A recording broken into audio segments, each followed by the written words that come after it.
Kapten Feyenoord punya keturunan Indonesia, bakal perkuat timnas. Jika kalahkan Yordania, timnas bakal pecah rekor. Perbedaan sikap STY dan pelatih Korea Selatan andaikan jadi rival. Jadi, simak terus berita Timnas PES selengkapnya. Kapten Feyenoord punya keturunan Indonesia, bakal perkuat timnas. Semenjak program naturalisasi timnas Indonesia cukup membawa prestasi, sejumlah pemain keturunan beramai-ramai ingin membela skuad Garuda. Kali ini satu lagi pemain muda keturunan Indonesia muncul ke permukaan dalam diri Mike Glenn. Informasi ini dibagikan oleh akun Instagram @football.indonesia. Disebutkan bahwa Glenn memiliki darah Indonesia dari garis ibunya, di mana sang nenek dari ibunya dikabarkan lahir di Jawa Timur. Di usianya yang masih 19 tahun, Mike Glenn kini bermain buat Feyenoord U21. Tak hanya itu, ia juga merupakan kapten dari tim kelompok umur Feyenoord ini. Mike Glenn lahir di kota Breda, Belanda pada 9 Februari 2005. Di usianya sekitar 8 hingga 9 tahun, Glenn bergabung dengan Akademi Feyenoord. Dilansir dari Transfermarkt, Glenn sebetulnya berposisi sebagai gelandang, tapi ia juga bisa dimainkan sebagai bek kiri di Feyenoord. Hampir 10 tahun di tim junior, Glenn akhirnya promosi ke tim Feyenoord U18 pada tahun 2020. Selama hampir 3 musim di sana, ia mencatatkan 24 penampilan dengan torehan 2 gol. Di tahun 2022, Mike Glenn akhirnya promosi ke tim Feyenoord U21.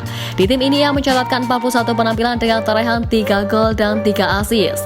Selain berkompetisi di laga domestik, Mike Glenn juga pernah masuk ke Feyenoord U19 untuk tampil di UEFA Youth League musim ini. Untuk musim depan, Mike Glenn tak akan bermain lagi buat Feyenoord. Ia menandatangani kontrak profesional berdurasi 4 musim bersama klub Eredivisie lainnya, yaitu Sparta Rotterdam. Kemampuan Mike Glenn di usia junior membuatnya mendapat panggilan memperkuat beberapa timnas kelompok umur Belanda. Mike Glenn pernah tampil buat timnas U15, U17, U18, dan U19 Belanda. Pencapaian terbaiknya menjadi runner-up Euro U17 2022. Lantas, apakah PSSI dan Sintayong akan melirik Mike Glenn untuk dinaturalisasi memperkuat timnas Indonesia? Menarik untuk dinanti. Jika kalahkan Yordania, timnas bakal pecah rekor. Saat ini timnas Indonesia U23 duduk di peringkat kedua klasemen sementara grup A Piala Asia U23 dengan mengoleksi 3 poin dari 2 pertandingan. Garuda Muda hanya membutuhkan hasil imbang saat menghadapi Yordania untuk menamani Qatar yang sudah terlebih dulu lolos dari grup A. Jika mampu menang atas Yordania dan lolos ke perempat final, ada beberapa rekor yang bisa dicatatkan oleh tim asuhan Sintayong. Pertama, timnas Indonesia U23 lolos untuk pertama kalinya dari fase grup.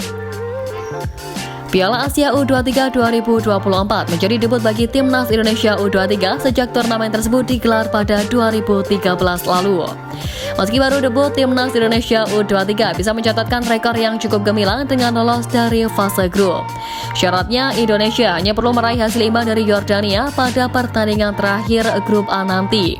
Peringkat kedua klasemen akhir grup A untuk menemani Qatar yang sudah terlebih dulu lolos ke fase berikutnya. Kedua, susul prestasi Thailand, Vietnam, dan Malaysia. Sepanjang sejarah Piala Asia U23 2024, sudah ada 5 tim dari Asia Tenggara yang mengikuti turnamen tersebut. Negara Asia Tenggara yang pernah berpartisipasi di Piala Asia U23 sejak 2013 yakni Indonesia, Myanmar, Thailand, Vietnam, dan Malaysia. Namun baru Thailand, Vietnam, dan Malaysia yang pernah merasakan bermain di babak perempat final. Sementara Myanmar yang mengikuti Piala Asia U23 edisi 2013 gugur di babak grup. Timnas Indonesia U23 berpotensi untuk mengikuti jejak Malaysia, Thailand, dan Vietnam yang lolos dari fase grup. Bahkan tidak menutup kemungkinan untuk menyamai rekor Vietnam yang duduk sebagai runner-up pada edisi 2018. Ketiga, menyamai prestasi tim senior. Sebuah prestasi sangat membanggakan akan dicapai sepak bola Indonesia jika Garuda Muda mampu lolos dari fase grup. Prestasi tersebut akan menyamai pencapaian Timnas Indonesia Senior yang lolos dari fase grup di Piala Asia 2023. Ketika itu Timnas Indonesia lolos dengan predikat peringkat ketiga terbaik grup D di bawah Irak dan juga Jepang. Jika mampu lolos, maka tidak berlebihan untuk menyebut Timnas Indonesia saat ini memiliki generasi emas.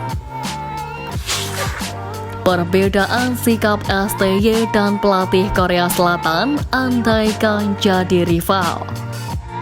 Timnas Indonesia U23 memang masih harus berjuang di Piala Asia U23 2024. Garuda Muda masih memiliki laga pamungkas di grup A menghadapi Yordania di Abdullah bin Khalifah Stadium Doha pada malam ini. Pertandingan ini menjadi penentu nasib Timnas Indonesia U23 untuk lolos ke babak perempat final. Skuad Garuda Muda memang belum pasti untuk melaju ke babak selanjutnya, akan tetapi melihat peluang untuk lolos yang cukup besar membuat banyak pihak juga penasaran. Sudah terbayang jika Timnas Indonesia U23 lolos ke babak 8 besar sebagai runner-up grup A. Tim Merah Putih berpeluang menghadapi Timnas Korea Selatan U23 atau Jepang U23. Hal ini karena Timnas Korea Selatan U23 sedang menempati posisi pertama klasemen grup B, sedangkan Jepang berada di posisi kedua. Tak tertutup kemungkinan Jepang bisa menggeser Korea Selatan di laga terakhir yang bakal berlangsung pada Senin 22 April besok. Meski belum pasti, Shin Tae-yong mengaku ogah untuk bertemu Korea Selatan. Pelatih asal Korea Selatan itu tidak ingin bertemu dengan negaranya sendiri. Bahkan saat disuruh memilih antara Korea Selatan dan Jepang, Shin Tae-yong dengan tegas mengatakan bahwa dia lebih nyaman apabila Timnas Indonesia U23 bertemu dengan Jepang. Namun pernyataan Shin Tae-yong ini berbeda dari pelatih Timnas Korea Selatan U23 Hwang Sun-hong. Juru taktik asal negeri ginseng tersebut justru ingin berjumpa dengan Timnas Indonesia U23. Hal ini diungkapkan melalui media Korea Selatan SBS Jumat 19 April lalu. Dia menilai bahwa ini peluang bagus agar Korea Selatan bisa menghadapi Timnas Indonesia U23 di perempat final nantinya.